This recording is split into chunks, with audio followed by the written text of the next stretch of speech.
The moment the young billionaire shoved the soaked single father over the polished rail of her luxury yacht, everyone on deck gasped. His body disappeared beneath the bright blue water as terrified guests screamed that she had gone too far.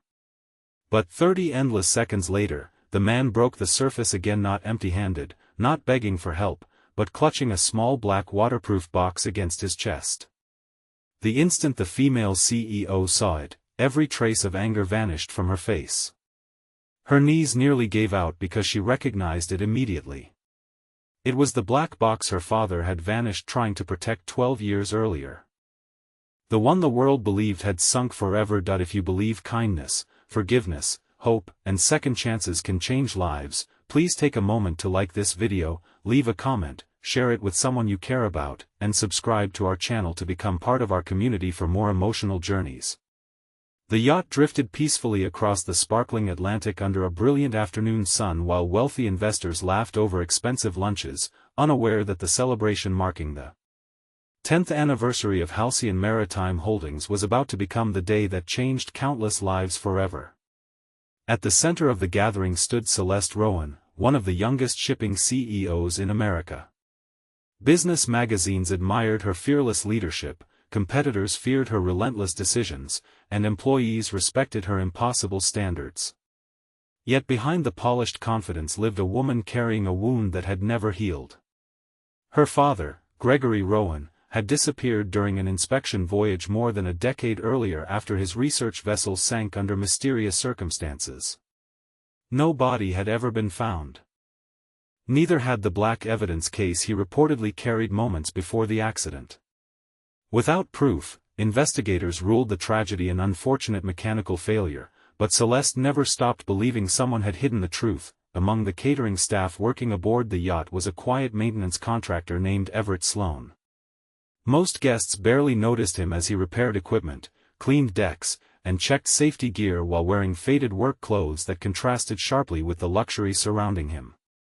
Everett was raising his 8-year-old daughter, Hazel, alone after losing his wife to a sudden illness 4 years earlier. Every extra shift mattered because medical bills from his late wife's treatment had emptied every dollar he once saved. Despite the hardship, he remained gentle, dependable, and quietly optimistic, believing that dignity came from honest work rather than expensive appearances. Hazel often asked why her father smiled even on difficult days. Everett always answered the same way. A hard day only decides how tired you become. It never gets to decide who you are. Few people knew that Everett had another reason for accepting temporary work aboard Celeste's yacht.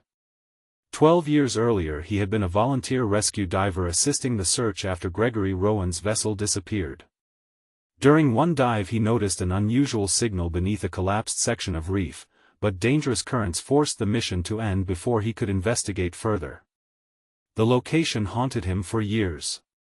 Recently, shifting tides exposed new underwater terrain, convincing Everett that something important might finally be reachable. When the yacht anchored surprisingly close to that same area for the anniversary celebration, Everett realized fate had handed him one final chance. During the afternoon, while inspecting equipment near the stern, Everett spotted a faint metallic reflection beneath the remarkably clear water.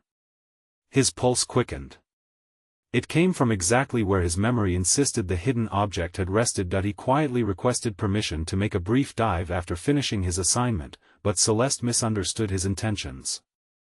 Already stressed by hostile investors pressuring her over a major merger, she assumed the contractor wanted publicity or had invented a story to interrupt the celebration. Frustration clouded her judgment. As Everett leaned over the rail trying to confirm what he had seen below, Celeste marched across the deck, grabbed his shoulder, and forcefully shoved him away, believing she was preventing reckless behavior. The crowd froze. Everett disappeared beneath the waves. For a horrifying moment, silence replaced the music. Several guests shouted for lifebuoys while crew members rushed toward the rail. Then bubbles rose. A minute later Everett surfaced, coughing but determined, gripping a mud-covered black waterproof case with both hands. The sunlight struck its scratched titanium surface. Celeste recognized the engraved initials immediately. G.E.R. Her father, everything inside her collapsed. She stared at Everett with disbelief as years of anger, grief, unanswered questions, and guilt rushed together like a tidal wave. The confident executive who moments earlier believed she controlled every situation suddenly looked like a frightened daughter searching for answers she had chased most of her adult life. The crew helped Everett back aboard. Instead of demanding explanations, he simply placed the dripping case into Celeste's trembling hands. Mud covered his face, his clothes were soaked, and bruises had begun forming where he struck the water. Yet his first concern wasn't himself. He quietly asked someone to call his daughter because she worried whenever he came home late. Those simple words pierced Celeste even more deeply than finding the box itself. She had pushed a father into the ocean. Hazel arrived at the marina later that afternoon after a neighbor drove her there. The little girl ran toward Everett without hesitation, wrapping both arms around him while tears rolled down her cheeks. She wasn't frightened by his soaked clothes or scraped hands. She was simply relieved that her father was alive. Watching them embrace reminded Celeste of memories she had nearly forgotten. Her own father had hugged her exactly that way after every business trip, always promising that no success mattered more than coming home. For the first time in years, Celeste cried openly in front of strangers. Engineers carefully opened the waterproof case. Inside rested documents, photographs, digital storage devices, and Gregory Rowan's handwritten journal. Its pages revealed a heartbreaking truth. Gregory had discovered that several executives inside his own company had secretly approved unsafe modifications to aging cargo vessels while falsifying inspection reports to increase profits. Before he could expose the corruption, sabotage caused the accident that claimed his life. Knowing he might not survive, Gregory sealed every piece of evidence inside the waterproof case and hid it where currents would hopefully preserve it until someone honest eventually found it. His final handwritten page was addressed to Celeste. He wrote that leadership was never measured by power, wealth, or victory. It was measured by how people were treated when they had nothing to offer in return. He prayed that if his daughter ever inherited the company, she would build a business that protected families instead of profits. Those words shattered every defensive wall Celeste had spent years constructing around herself. She realized she had become successful while slowly drifting away from the values her father died protecting. The investigation reopened almost immediately. The recovered evidence cleared Gregory Rowan's name completely and exposed decades of fraud involving former executives who had escaped responsibility for years. Families who had lost loved ones finally received long overdue justice. Company policies changed dramatically. Safety became the highest priority. Employee welfare programs expanded. Scholarships were established for children who had lost parents working at sea. Yet the greatest transformation happened inside Celeste herself. She searched for Everett several days later, expecting him to demand compensation or publicity. Instead she found him helping Hazel build a small wooden birdhouse in the front yard of their modest home. Despite everything that had happened, Everett welcomed her kindly. The simplicity of the afternoon humbled her more than any boardroom meeting ever had. She apologized with complete sincerity, admitting that she had judged him by his appearance, ignored his honesty, and nearly caused a tragedy because pride had blinded her. Everett accepted the apology, not because the pain disappeared, but because carrying bitterness would only steal more days from both their lives. He explained that losing his wife had taught him something unexpected. Every person is fighting a battle hidden beneath ordinary smiles. The safest choice is always compassion. Those words stayed with Celeste forever. Months passed. Instead of offering Everett a symbolic reward, Celeste invited him to lead a newly created maritime safety foundation inspired by Gregory's final wishes.